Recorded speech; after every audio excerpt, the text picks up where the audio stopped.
buenas tardes a todos y a todas. Agradezco la invitación de Atunipe, de Marco, por parte del Instituto Jaureche, y sobre todo la oportunidad de hablar sobre un periodo de nuestra historia que, desde el punto de vista personal, considero que fue el periodo que se alcanzó el mayor nivel de desarrollo y bienestar social, ¿no? Es un periodo que siempre nos seguirá sirviendo como referencia más allá de los cambios que sufre la humanidad y el mundo. Ustedes seguramente han estado viendo en la clase anterior el periodo de la década infame, y bueno, de allí partimos. Cuando hablamos de la revolución del 43, precisamente hay una reacción de los sectores militares frente a lo que se preveía que era una nueva maniobra de fraude que pretendía llevar a la presidencia de la Nación a Robustiano Patrón Costa, un empresario azucarero, dueño del ingenio de San Martín de Tabacal, que realmente significaba, digamos, un periodo más dentro de lo que había sido esos años de la década del 30 de corrupción y fundamentalmente de burla de la voluntad popular. Ese movimiento de militares que provocó la revolución del 4 de junio de 1943 no era homogéneo, tenía sectores más bien de ideología liberal, otros nacionalistas, y dentro del grupo sí había un sector de oficiales que habían creado el GO apenas un mes antes, el mes de mayo del 43, en el que estaba una figura destacada dentro de ese grupo de oficiales unidos, que era Juan Perón, que sería el protagonista central de este periodo sobre el que vamos a reflexionar. El pasaje de los dirigentes de ese movimiento fue muy rápido, porque Rawson estuvo apenas 3 días, después fue reemplazado por Ramírez, y en ese periodo sí, Farrell, que era, digamos, el militar más cercano a Perón, toma, digamos, las funciones en el Ministerio de Guerra, y con él va Perón como acompañante de él. Y de ahí empieza toda una tarea desde el Ministerio de Guerra, en donde Perón, interesado por su contacto con el movimiento obrero, comienza junto con Mercante, que es una figura, Domingo Mercante, un militar también, una figura clave en la relación de Perón con el sector obrero, un sector obrero que desconfiaba muchísimo de los militares por todo lo que se había vivido. Imagínense ustedes lo que había sido la historia del movimiento obrero, lo que era hasta ese momento, con lo que fueron las represiones a los grandes conflictos de la Semana Trágica en el año 19, Patagonia, los peones de la Patagonia que fueron masacrados, lo de la forestal, es decir, realmente no había credibilidad por parte de los trabajadores de lo que podían hacer, digamos, un movimiento de militares, ¿no? Perón, a partir de Mercante, que tenía un padre que era maquinista ferroviario, y el hermano también, que desempeñaba tareas en uno de los puertos, va generando contactos que son los que Perón considera centrales para poder establecer una idea que él traía, que él entendía que era la clave del proceso revolucionario desde el primer momento, más allá de la composición que tenían los que habían protagonizado el movimiento. Es desde allí, desde la Secretaría de Guerra primero y después del Departamento de Trabajo, que era un ente menor, porque no oficiaba, digamos, como conciliador en los conflictos, donde Perón junto con Mercante empieza a desarrollar una tarea muy intensa, reuniéndose con los sectores sindicales, tratando de ganarse la confianza, y se produce un segundo movimiento, que es el desplazamiento de Ramírez, y Farrell allí es el tercer presidente militar de ese movimiento revolucionario. El más cercano a Perón y es el que le abre todas las posibilidades de poder desarrollar esa tarea enorme junto con el movimiento trabajador. Allí yo creo que hay que caracterizar cómo era el sindicalismo, qué características tenía el sindicalismo en ese momento. No tenía una central unificada, estaba la CGT-1, en donde encuentra mayor recepción Perón en sus contactos, la CGT-2, que estaban más los socialistas, en donde hay mayor reticencia, y también, digamos, la actitud que tenían en ese momento, en donde esta revolución era cuestionada precisamente porque se la caracterizaba como que no había definido, no estaba definiendo una posición internacional, que era un tema clave en ese momento, no rompía relaciones con el eje, y esto significaba, digamos, un cuestionamiento muy serio de los países aliados, que empezaban a presionar muy fuertemente sobre Argentina para que rompiera con Alemania y con Japón. Bueno, Perón, en medio de esa situación de presiones, pone el acento fundamentalmente en todo ese trabajo con el movimiento sindical. Y fíjense que esta situación internacional, marcada por la guerra, por un lado los aliados y por el otro lado las fuerzas del eje, incidía fuertemente en la actitud que tenían los dirigentes sindicales. Porque ocurría que había de parte, por ejemplo, del Partido Comunista, que tenía dirigentes en sindicatos importantes, como el de la carne, como la construcción, como el metalúrgico, dirigentes que, bueno, siguiendo ese lineamiento del partido con la Unión Soviética, la postura era que había que tener una posición conciliadora desde el punto de vista gremial con aquellas empresas de capitales de los países aliados. Hablemos que en Argentina había muchas de ellas, porque había muchas grandes empresas de capital británico, y fundamentalmente, digamos que con esos sectores había que tratar de evitar cualquier tipo de conflicto, aunque hubiera necesidad de levantar reivindicaciones laborales con mucha justicia. Es así que muchos de esos dirigentes van perdiendo prestigio precisamente por esas posiciones conciliadoras y se mantienen firmes y en una posición muy enfrentada a Perón, dirigentes como por ejemplo Rubén Giscard de la UOCRA, en donde en general la Cámara que nucleaba a los sectores empresarios de la construcción eran alemanes, por lo tanto allí las posturas sindicales eran de confrontación abierta y eso le ganaba, por supuesto, la adhesión de los trabajadores. Esta es la caracterización un poco de un sindicalismo que se movía en la parte de los dirigentes del Partido Comunista bajo los lineamientos, supeditado totalmente a lineamientos políticos del partido que tenían que ver con la situación internacional. Perón crea en noviembre del 43 la Secretaría de Trabajo, que es cuando se plantea el inicio de la era de la política social argentina. Y va generando allí una cantidad de desafíos que lo convierten en una figura muy confiable entre los trabajadores. Fíjense ustedes que en ese periodo, que arranca en el 43, ya se sanciona el Estatuto del Peón Rural, con una posición, digamos, muy reticente de lo que era el sector de la sociedad rural argentina, en donde, entre otras cosas, consideraba que realmente darle ese beneficio a trabajadores que tenían poca instrucción para ello era como alimentar los vicios, porque eran gente humilde porque vivía, digamos, como si el patrón fuera su padre, que lo protegía. Es decir, toda esa concepción que venía tan arraigada de la explotación, transformada como una especie de protectores del trabajador. Bueno, el Estatuto del Peón genera un hecho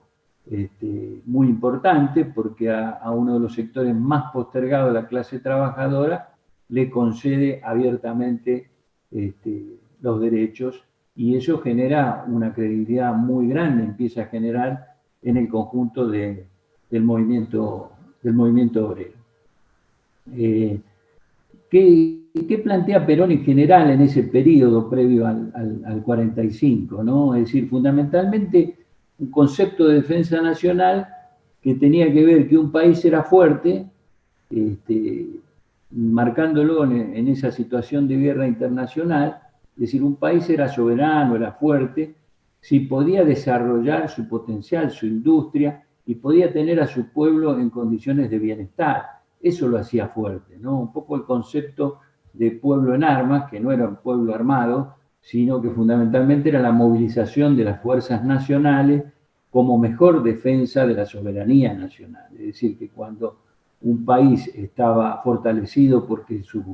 sus habitantes, digamos, se sentían interpretados en las políticas, significaba de que esa nación era realmente fuerte. Esto Perón lo desarrolla en una cátedra de defensa nacional, allá por junio del año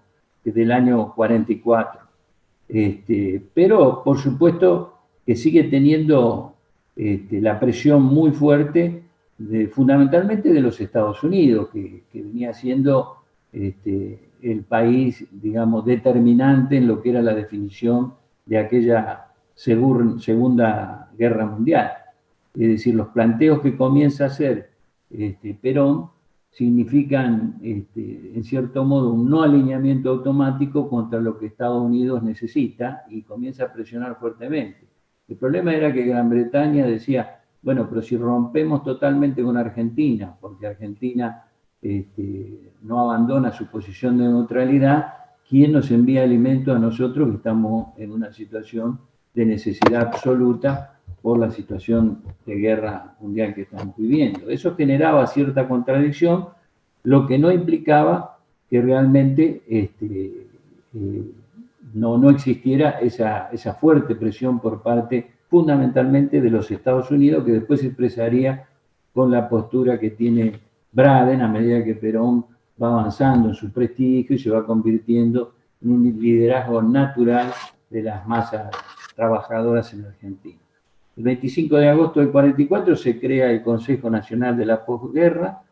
y Perón fundamentalmente reafirma allí la necesidad de una conciliación de clases, es decir, de que empieza a perfilarse allí la idea de una tercera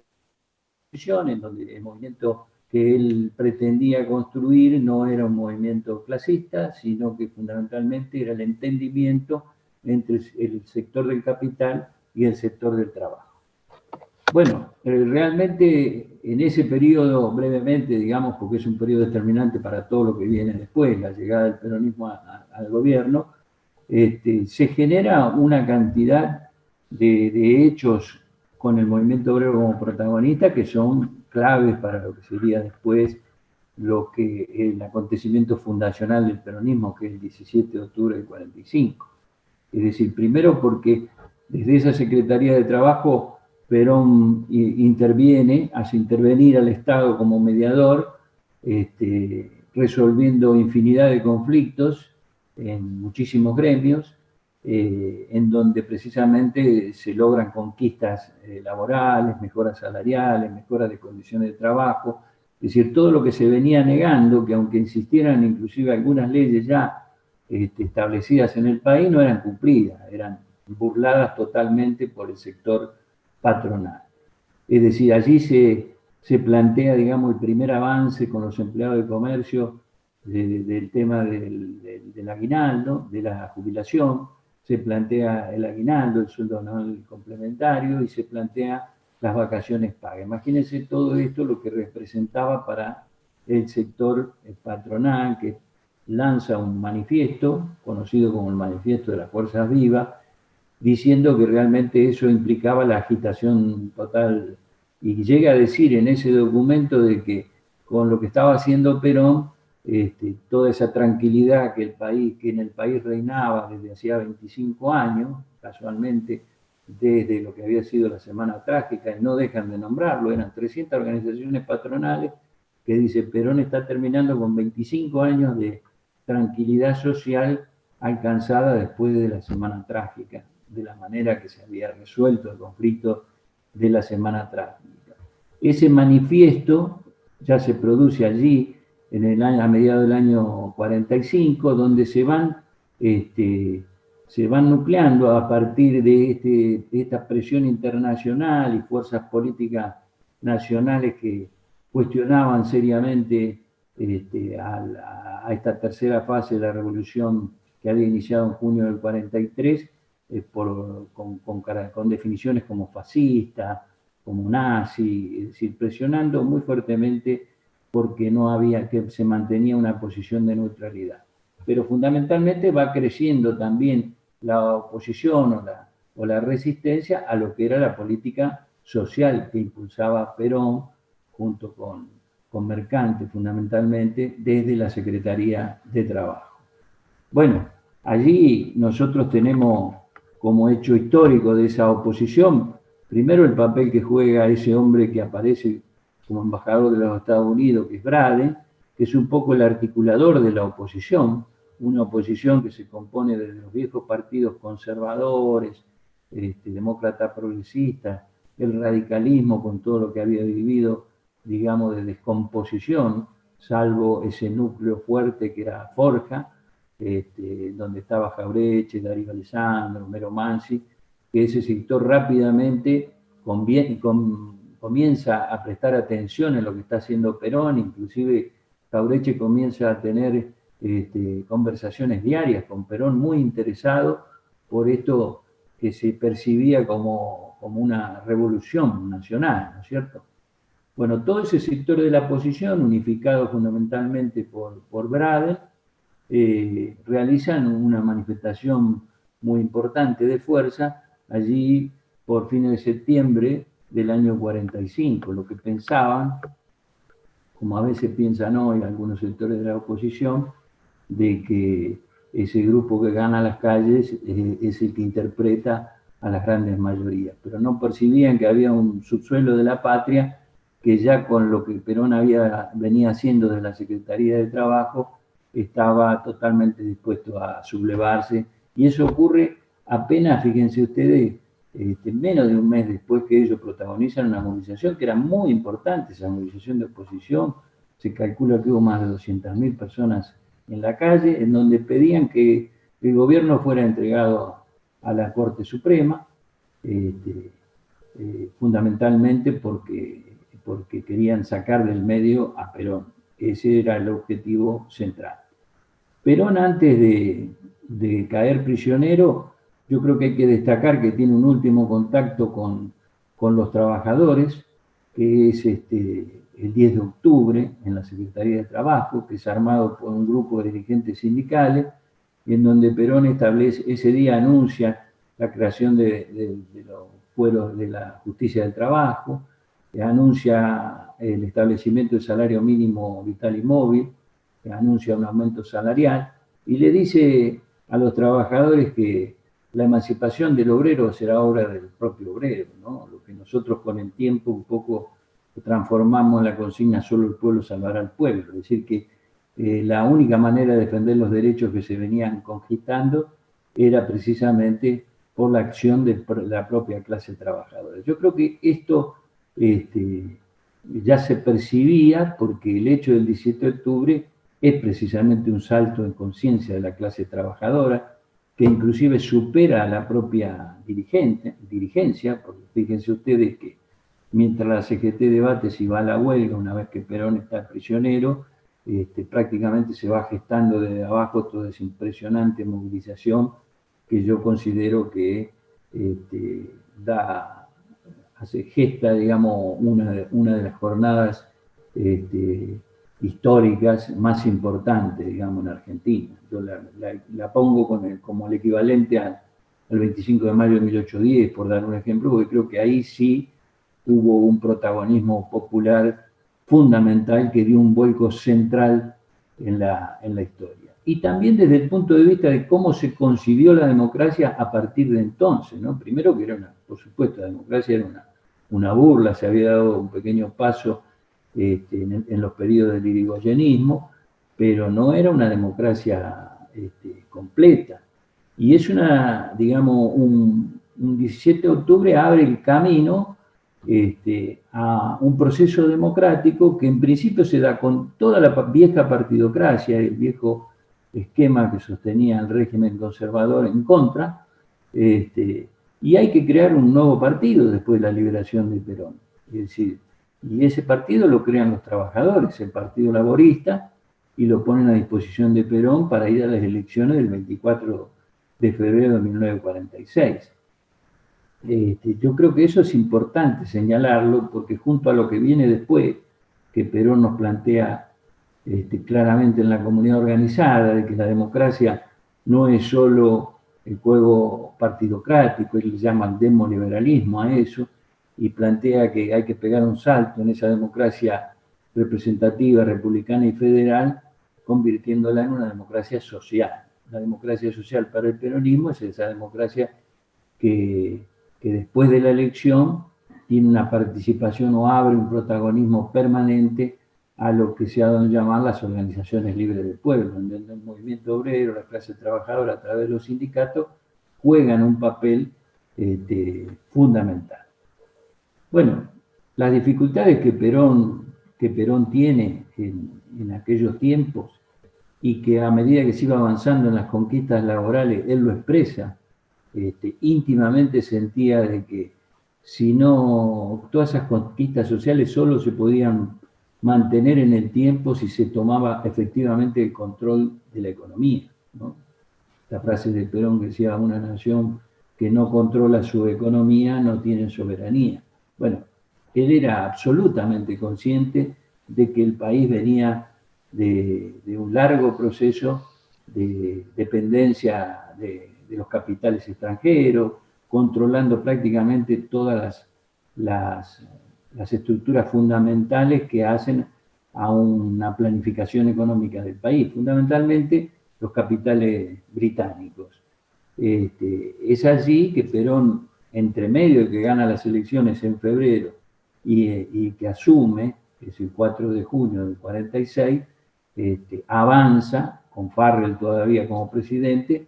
en dos decisiones que son centrales para tomar el control de la economía. Una de ellas es la nacionalización del Banco Central, que si bien había sido creado bastante tiempo antes, era un banco controlado por la banca extranjera, fundamentalmente por los británicos,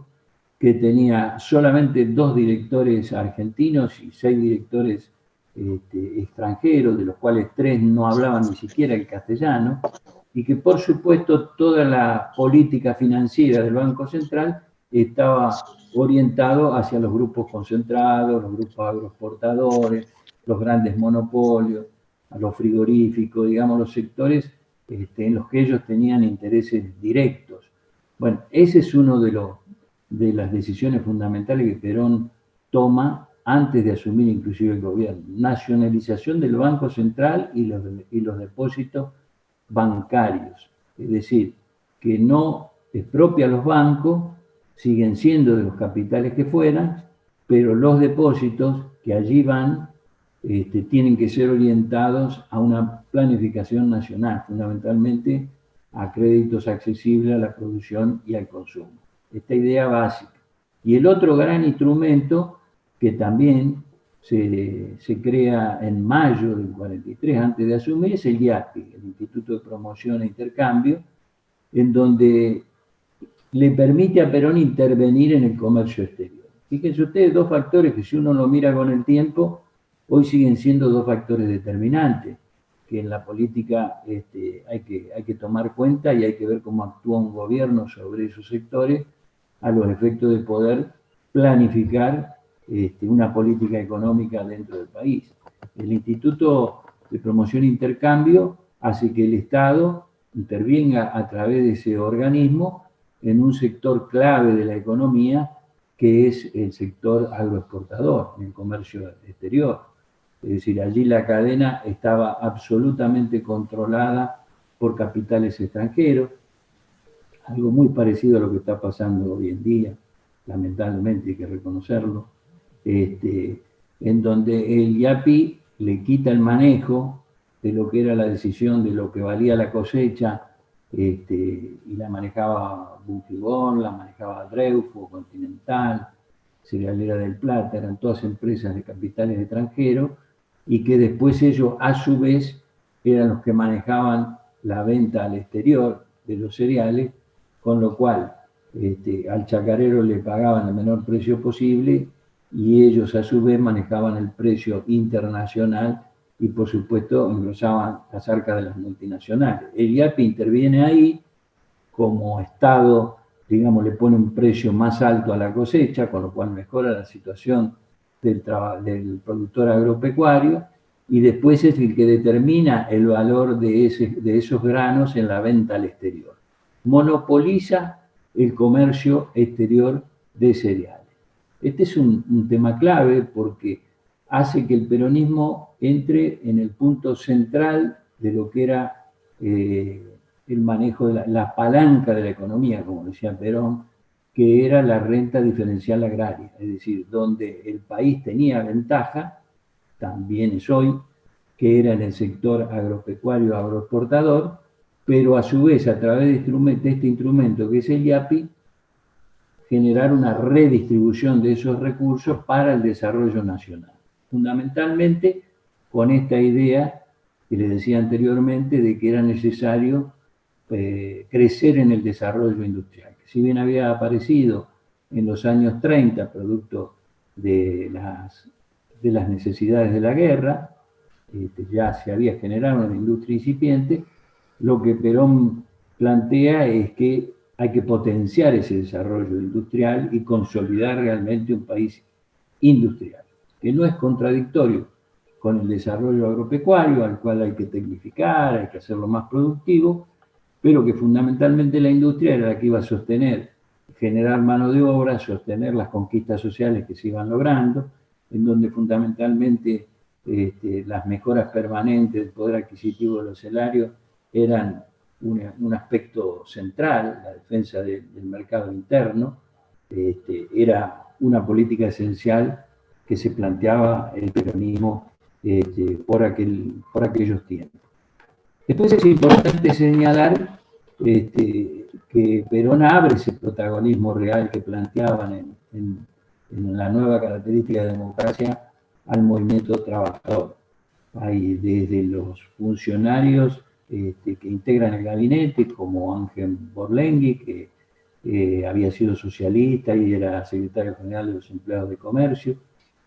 Freire, que fue el ministro de Trabajo, que era del gremio del vidrio, Bramuglia, que era abogado de la Unión Ferroviaria y que eran del núcleo de dirigentes que habían establecido contactos desde un principio con Perón. La Unión Ferroviaria había sido uno de los primeros gremios que lo había proclamado en una asamblea el primer trabajador, a Perón, Domenech, ya su secretario general.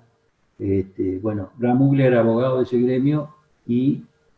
termina como ministro de Relaciones Exteriores del gobierno de Perón.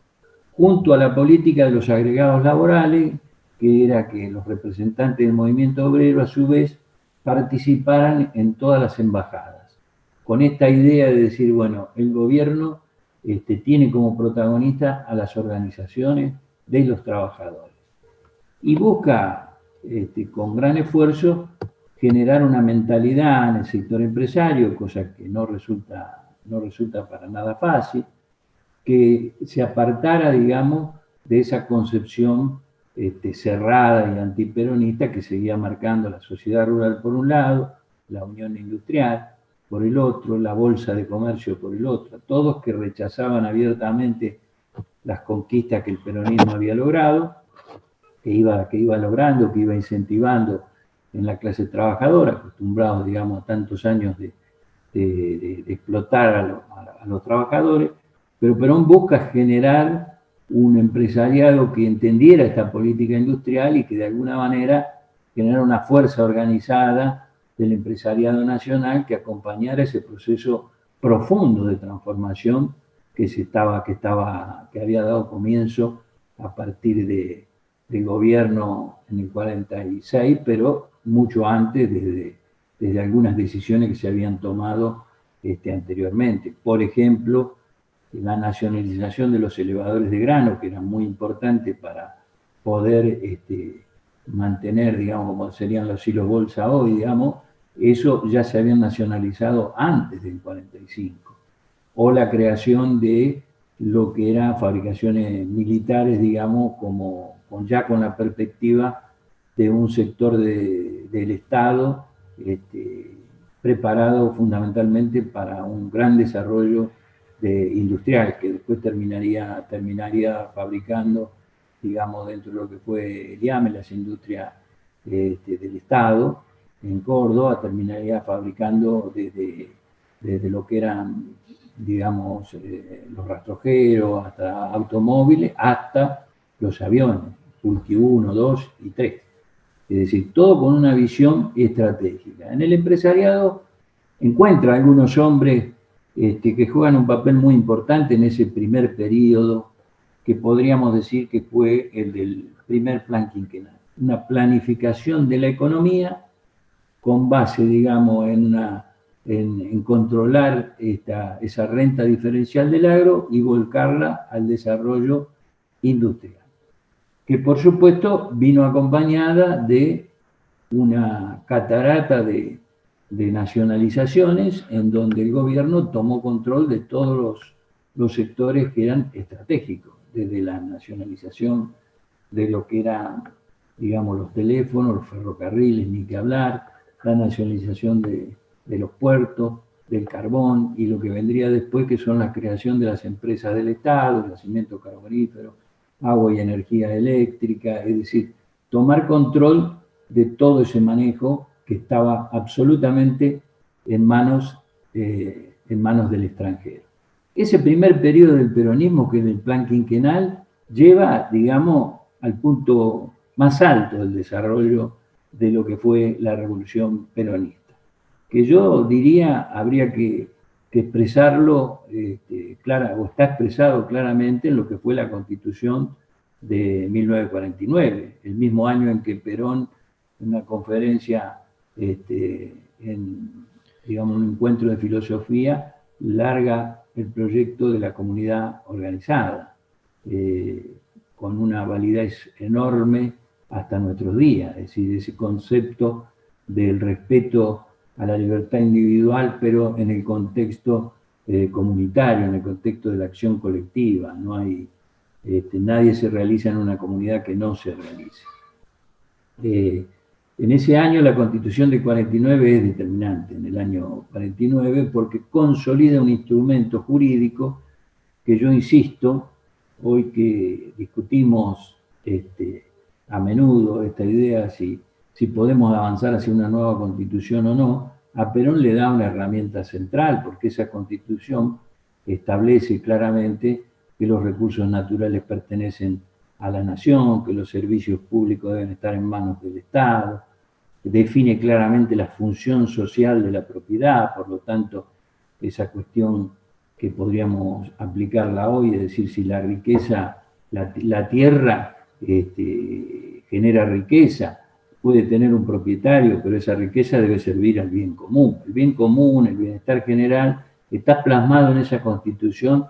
digamos, en forma coherente a lo largo de todo su texto. Y se constituye un instrumento central.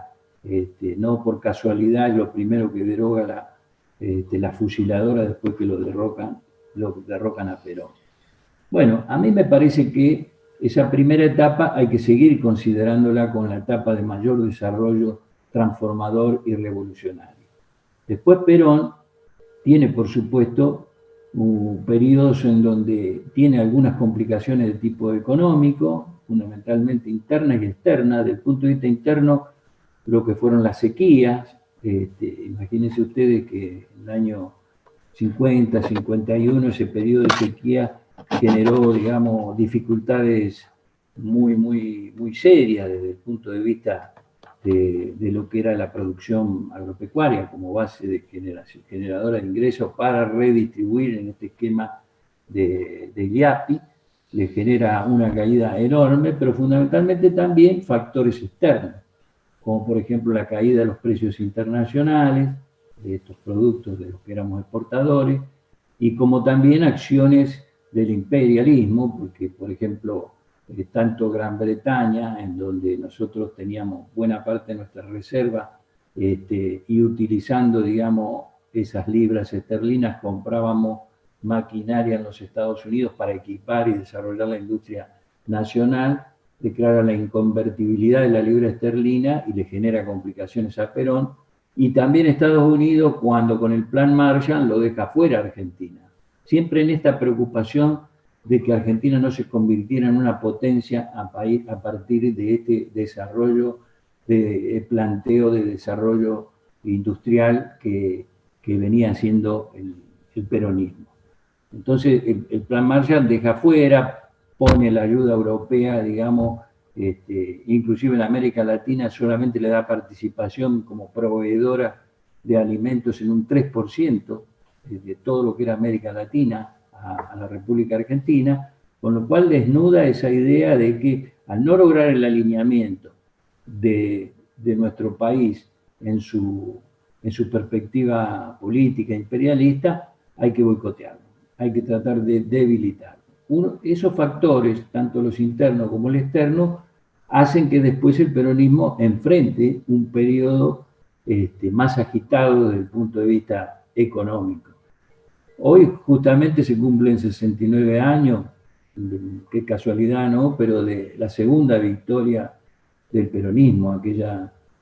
victoria del 11 de noviembre de 1951, en donde Perón alcanzó más del 63%, 63,4% de los votos. Fue la elección en donde que se ganó por mayor diferencia en toda la historia argentina, con Evita enferma, pero habiendo cumplido con ese enorme deseo de que se terminara la discriminación y las mujeres pudieran votar. De los 4.700.000 votos que saca el peronismo, 2.400.000, es decir, hay mayor cantidad de votos que le aportan las mujeres que los hombres a Perón. Perón dice, con las mujeres gané, cuando sintetiza su historia de presidencia, dice, con los hombres gané la primera presidencia, con las mujeres la segunda, un día como hoy, y con los niños la tercera, en el 73, porque serían los hijos y los nietos de los que habían sido los chicos de la etapa de su primero y segundo gobierno. Bueno, por supuesto que allí se vive ese momento tan doloroso que la pérdida de Evita, que era un puente fundamental entre Perón y el pueblo trabajador y sus descomisados, como decía, y después vendrán situaciones complejas, porque ese Frente Nacional, primero desde el punto de vista político, con una posición muy cerrada, muy conspirativa, atacando permanentemente. Imagínense ustedes lo que fue la posición de los radicales y toda la oposición con la reforma constitucional, desde la concepción que tenían ellos. Balbín termina siendo expulsado del Congreso porque amenaza, inclusive con actitudes violentas, y después comienzan los hechos de violencia concretamente, porque si uno lo mira ya ahí en septiembre del 51, hubo un primer levantamiento militar en donde ya se mostraba un sector de la Fuerza Armada que estaba cooptado por esos sectores de la oligarquía, y alentado y fogoneado desde afuera, desde los Estados Unidos, con el levantamiento de Benjamín Menéndez, que frustrado, porque hasta ese momento las Fuerzas Armadas siguen respondiendo a Perón, y después con hechos de violencia que se dan recurrentemente, aquellas bombas en Plaza de Mayo durante un acto peronista en el 53, en donde mueren 5 personas, en la boca del subte y en la confitería del Hotel Mayo, y después abiertamente, a partir de este distanciamiento que se produce de la Iglesia Católica con el peronismo, abiertamente se empieza a configurar toda una conjunción de fuerzas reaccionarias desde el sector militar, fundamentalmente la Marina, desde ese sector católico que se supone que su aspiración máxima era controlar el movimiento social y entendía de que más allá de la primera etapa del peronismo, un riesgo de que el peronismo se volcara a la izquierda, se volcara hacia el socialismo. No en vano se crea el Partido Demócrata Cristiano, prácticamente allí, en el año 54, es decir, y se va creando una situación de debilitamiento del Frente Nacional. Digo esto para entender cómo juegan todos esos factores, es decir, una clase trabajadora acompañando a una situación económica en donde había alcanzado un punto culminante en derechos laborales, inclusive superando el 50% de la participación de los salarios en la distribución de la riqueza, y que acompañaba al gobierno aún en situaciones de dificultad económica, pero un sector empresario que ya aquellos viejos empresarios que Perón había logrado y que habían jugado un papel muy importante en su primera etapa, como era Miranda, que tenía empresas de hojalata, Lago Marcino, que tenía una fábrica de sombreros, Maroglio, que era de los aceites, esos sectores, indudablemente, esos sectores se van quedando desplazados o diluidos y aparece, digamos, una ausencia muy grande de un empresariado. Si bien se crea la CGE, la Confederación General Económica, en la cual aparece una figura como Helbar, que después jugaría un papel importante después de la resistencia, en el retorno del peronismo en el 73, ya esa alianza nacional entre trabajadores y el empresariado nacional comenzaba a resentirse, junto a figuras que habían tenido un peso muy importante y que lamentablemente desde el punto de vista político van perdiendo peso, como Domingo Mercante, por ejemplo, que hace una excelente elección en la provincia de Buenos Aires, pero en el segundo mandato de la provincia ya no se le permite ser reelegido, asume Carlos Allué como gobernador de la provincia y empieza toda una política de descrédito de lo que había sido la política de la gobernación de Mercante en el primer tramo. Digo, por nombrar una de las figuras importantes, también calculen ustedes que prácticamente la última conversación de una persona que era crítico, no era obsecuente, era crítico, pero le había hecho aportes enormes al pensamiento de Perón, como era don Arturo Jaureche. Prácticamente desde el año 50 él reconoce que no tiene conversaciones con Perón. Scalabrini Ortiz también queda un poco desplazado, y ese último periodo, yo digo, para entender también desde la fuerza que impulsó el peronismo de su nacimiento, tiene a la clase trabajadora muy consustanciada, pero tiene debilitado algunos factores que son políticos y fundamentalmente la conspiración tanto de las Fuerzas Armadas como de la Iglesia Católica. Esto indudablemente acompañado de las acciones de violencia que tienen su punto culminante en el bombardeo a Plaza de Mayo en junio con más de 300 víctimas inocentes, y ya todo un proceso de desbarranque que indudablemente estaba preparado con conspiraciones desde los sectores que estaban en el exilio en Uruguay, desde el propio gobierno uruguayo, y con toda una política internacional que por ahí es lo último que me gustaría por ahí definir, porque en el contexto que Perón, o la idea que Perón tenía enunciada en su tercera posición, realmente había desarrollado algunas iniciativas muy importantes con esta idea de que no podíamos desarrollar una transformación, una liberación nacional si no avanzábamos hacia una integración continental y un Estado superior que era el universalismo, que está dentro de su planteo doctrinario. Bueno, hace un esfuerzo grande allí desde los primeros convenios del año 46 con Paraguay, Uruguay, con Bolivia, hasta lo que es un paso mayor ya en el 53 con Chile, un acuerdo de complementación, y la idea que llevaba el nombre del ABC, porque era Argentina, Brasil y Chile, de una integración de las economías. Perón decía claramente,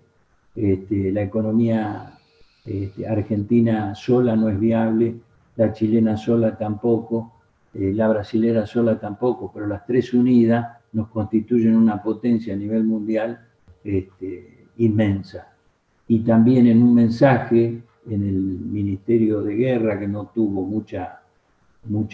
difusión, en principio fue reservado, pero después se conoció, es donde Perón alerta de que así como teníamos esas gran ventajas si nos uníamos, porque podíamos ser proveedores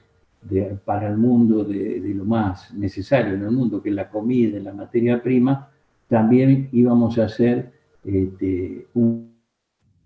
la mira del imperio, es decir, de dominarnos, porque dice, cuando no lo logran por las buenas, lo hacen por las malas. Y de hecho, bueno, Estados Unidos venía demostrando, porque la ABC no termina de consolidarse, porque fíjense ustedes que cerraba de alguna manera en el acuerdo que Perón firmaba con el presidente Ibáñez de Chile, pero fundamentalmente que después eso lo rubricaba Getúlio Vargas, el presidente de Brasil, que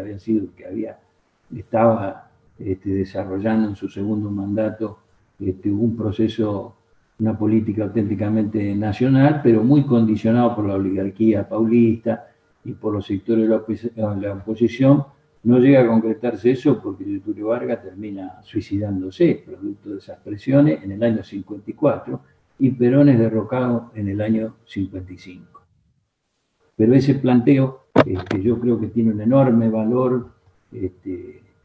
vigente hasta el día de hoy, que tal vez tuvo después su expresión más alta en los primeros años del siglo XXI, donde se produce, digamos, esta actitud que el otro día conmemoramos, que fue el no a la AICA, pero fundamentalmente en el marco de una voluntad de integración de los pueblos que se iban encadenando a partir del triunfo de Chávez en Venezuela, luego Lula, Néstor Kirchner en Argentina, luego Evo y Correa, digamos, y otros presidentes, en donde parecían que aquel presagio de Perón en aquel mensaje, en donde decía de nuestras ventajas, pero a su vez de nuestros riesgos, nos hablaba de que el año 2000 nos encontrará unido o dominado. Bueno, nosotros no percibimos esa gran esperanza de, con ese encadenamiento de gobiernos populares a partir del comienzo del siglo XXI, el objetivo de la unidad, rompiendo con la dominación, diciéndole no al AICA, ¿no? Yo creo que realmente en esta breve explicación de ese periodo histórico revolucionario, nosotros tenemos que le encontramos la explicación a por qué el peronismo es un movimiento que acaba de cumplir el mes pasado 75 años y sigue teniendo vigencia, aún con todo lo que ha sufrido en su historia. Esa enorme resistencia que ustedes verán en la próxima clase seguramente, que es algo fenomenal, es algo riquísimo, la resistencia peronista, 18 años, pocos antecedentes en el mundo de que se produzca ese proceso de resistencia y vuelva a reinstalar al gobierno que había sido derrocado en el 55 y Perón pueda volver a su patria. Y si uno lo mira en el panorama latinoamericano, la vigencia hoy del peronismo, aún con las características que pueda tener, que las tuvo siempre, porque no hay que pensar que aquel era un movimiento nacional. Perón decía, no es un partido peronista, no es un partido político, es un movimiento nacional. Entonces, en la composición de ese gran movimiento, que es el que permite profundizar un proceso revolucionario, existe, por supuesto, la diversidad de concepciones que se producen hasta el día de hoy, cuando uno analiza al peronismo hoy. Pero la importancia de que ese proceso histórico que nosotros vivimos, esas resistencias que vivimos, aún con esa construcción de organización que vivimos, que supera a los dirigentes, porque uno mira el modelo sindical argentino que se consolida con el peronismo, supera la actitud de los dirigentes, es un modelo fuerte, primero porque está organizado por ramas de producción y servicio, con lo cual relaciona directamente las reivindicaciones de los trabajadores a una política de desarrollo económico y social nacional, a un proyecto de nación. Es decir, es clave, no es un sindicalismo planteado en base a reivindicaciones laborales, el salario, la obra social y los convenios, sino que es un sindicalismo que pelea por la defensa de un proyecto nacional. Eso se genera en la conciencia de la clase trabajadora a partir de esa experiencia revolucionaria del peronismo. No hay justicia social si no hay manejo de la economía, independencia económica, derecho a la autodeterminación. Eso está muy marcado en la conciencia y se transmite de generación en generación. Por eso, aun cuando el peronismo, que fue obsesión, por supuesto, del imperio permanente, tal es así que cuando cae en el 55, Churchill dice que es el hecho más importante, la caída, el derrocamiento de Perón, después del triunfo en la Segunda Guerra Mundial, es el hecho más importante, y promete su persecución en vida y después de muerto. Cuando se produce el no al ALCAC, Condoleezza Rice, en otro periodo histórico, con Bush como presidente, dice en el Senado de Estados Unidos que el sur de América no podrá ser asimilado hasta no eliminar a Perón muerto ya, pero es decir, está hablando de la idea del peronismo, que en ese momento hasta el mismo Chávez, muy estudioso de lo que ha sido el proceso de lo que había sido el proceso peronista, planteaba que en vez del ALCA había que crear el ALPA, la Alianza Peronista para las Américas. Bueno, si uno lo mira en términos históricos, hoy en América Latina, ninguno de esos movimientos de mediados del siglo pasado que generaron mucha política social y defensa de la soberanía nacional ha perdurado en el tiempo. Cito unos ejemplos: movimiento nacionalista revolucionario en los años 50 en Bolivia, terminó siendo un partido liberal, lo que puede haber sido el APRA en Chile, el cardenismo en México, o el propio varguismo surgieron otros. En Bolivia, por supuesto, el desarrollo de lo que ha sido la política de Evo y el MAS es extraordinario. Prácticamente la conquista de derechos como fue la de los obreros acá en el 45, o el nacimiento del Partido de los Trabajadores en Brasil. Pero el peronismo sigue siendo ese movimiento, sigue teniendo esa historia, sigue reivindicando esa fecha clave que es el 17 de octubre, a pesar de las persecuciones, del genocidio, en donde perdimos infinidad de compañeros, las intervenciones permanentes de los sindicatos, las persecuciones en dictadura y en democracia. Los 4 años del macrismo han demostrado esa obsesión, no por casualidad. Macri hablaba permanentemente que el problema argentino era 70 años, él asumió a fines del 2015, 70 años, el 17 de octubre del 45, qué casualidad, ¿no? Pero era la obsesión permanente y sigue siendo la obsesión del liberalismo. Por eso yo creo que es muy importante y agradezco enormemente el poder haberme referido a ese periodo de nuestra historia que para mí sigue teniendo vigencia. Podrá tener tanto en sus valores de respeto al humanismo, en sus valores como doctrina, el peronismo, en su planteo de comunidad organizada, que hoy a veces cuando el Papa lanza algunas de sus encíclicas pareciera como una actualización doctrinaria, pero en esa línea de la comunidad organizada, como en los planteos, en muchos aspectos, de la política económica. Yo creo que como le ocurrió a Perón en el 45, hoy es muy importante recuperar esas palancas, como decía él, de la economía para poder desarrollar una política de justicia social. Recuperar el control de las finanzas, recuperar el manejo del comercio exterior, desconcentrar la economía para que de alguna manera podamos democratizarla como la hizo el peronismo en aquel tiempo. Bueno, muchas gracias y a disposición de ustedes.